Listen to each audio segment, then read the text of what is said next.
So what I've described up to this point is a kind of approach to yoga that can not just influence the direction of change of our bodies, but the entirety of our life. And that's why the yoga tradition classically looked beyond asana as a tool, in looking and drawing upon the right tools to feed into that search we have to ultimately impact our life in the most positive direction. The body has tremendous reach, but if I were to tell you that your breath is more powerful in affecting your physiology than your body is, would that surprise you? The truth is that your breath is more powerful than your body. That by changing the way I breathe, I very quickly change my neurology within a few minutes of changing my breathing and breath pattern. And there is no asana that can do it that quickly. And if I'm doing asana without attention to my breath, then I might be having even a negative impact to my body. But beyond that, we have the body and the breath and our mind. And the more of these elements I bring into the practice, the more impact I can have. So in other words, to maximize yoga's effectiveness, I'm going to use things like my breath, my mind, perhaps meditation. And my intention really in this training and really all the online trainings is to help you draw upon these other tools that will be and feel like very organic extensions of the asanas you've already learned to love and you're already practicing. So now let's look at what keeps us from flowing more easily in the positive direction of change. In the yoga tradition, it's not really complicated. Really, it can be summed up pretty quickly. And it's the idea of habituation. Things that we do out of habit. Now, the truth is that many of our habits they're habits that we are unaware that we are doing.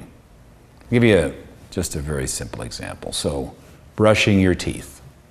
I'm assuming you do that in the same way each time. There's a bunch of choices here. You could brush your teeth, so you think of the quadrants in your mouth. And there's up and down and inside and out and front and back. So do you start on the lower right quadrant, on the outside or the inside?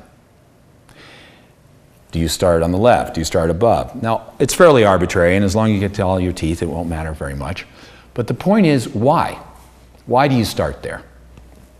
And my answer is, what I'm going to propose, is that you do it there because you've been doing it there, you've done it there in the past. And there's a good chance you do it there every time. Now, and there's very few people I propose this to that say, no, I do it different time, do it for a different place every time. What it suggests is that if something so seemingly insignificant as the way we brush our teeth is done the same time every time, what about the way you think? What about the way you move? What about the way you relate? What about the way you see the world? All of those things are also rooted in habituation. An example of this is what comes under the heading of neuro-linguistic programming. I have people I know who've lived in the United States for more than 20 years, and they were born in Britain, and they still speak with an English accent. Now, why? They're still hearing people talk differently. Effectively, they're talking differently than all the people around them, but 20 years later, they still have the accent. Habituation. Even the neural patterning of the brain continues to influence our thoughts. Now, that's why it isn't so easy necessarily to always flow in the positive direction of change.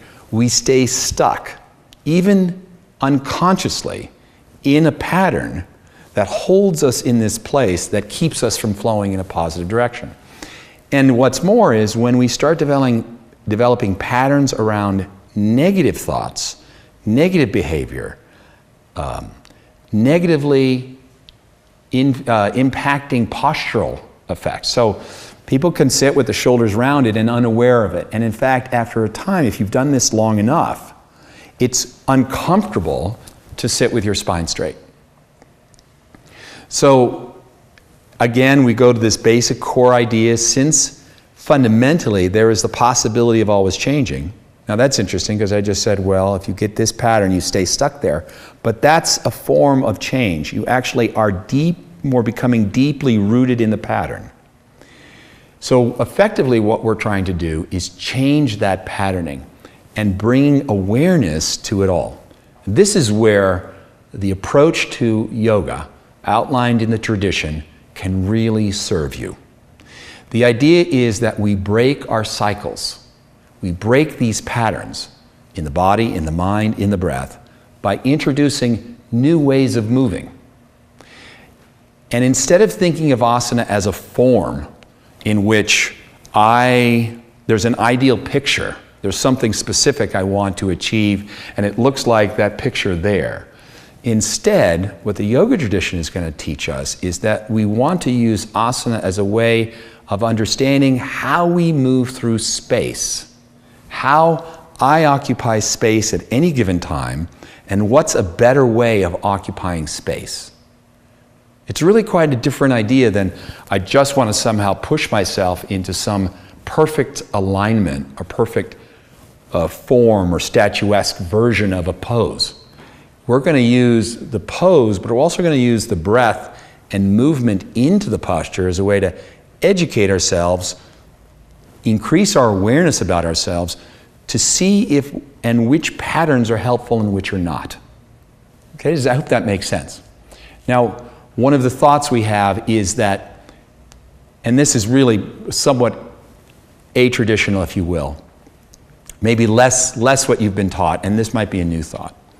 Since the breath is so effective at changing our physiology, one of the things you'll quickly learn when we get to this first practice is that we're not going to look at the breath as serving the poses. We're actually going to approach yoga in a way, our asana practice, so that the asanas serve the breath. I'll say it again so you really get it. The point is not to improve the posture by working with your breath.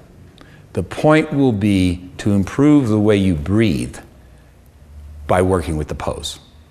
And different poses affect different parts of our breath. And the reason for this is that your breath is more intricately woven with your mind, with your perception, with the root of your behavior and your habituation than your body is. That your body is more an expression of the quality of attention than it is just a body thing. Okay, so in short, to close this up, this progression then that I'm describing, what I'm describing actually has a progression to it. And the heart of it is this: we're going to use the body to link to the breath. We'll link to the breath, we'll use our breath to link to our mind, and the mind to link to the soul. That will give us the basis for accessing that part of us that is always free of any pattern. And as we kind of integrate back, as that experience of awareness raise back through those levels of mind and breath and back to body, so now awareness shines into body and posture, we now have the possibility of finding the greatest level of freedom, the most expanded expression of free will and choice. That's what human beings really, that's our birthright, to play in the universe, to see it full of possibility, and to break free of the conditioning that keeps us from living it.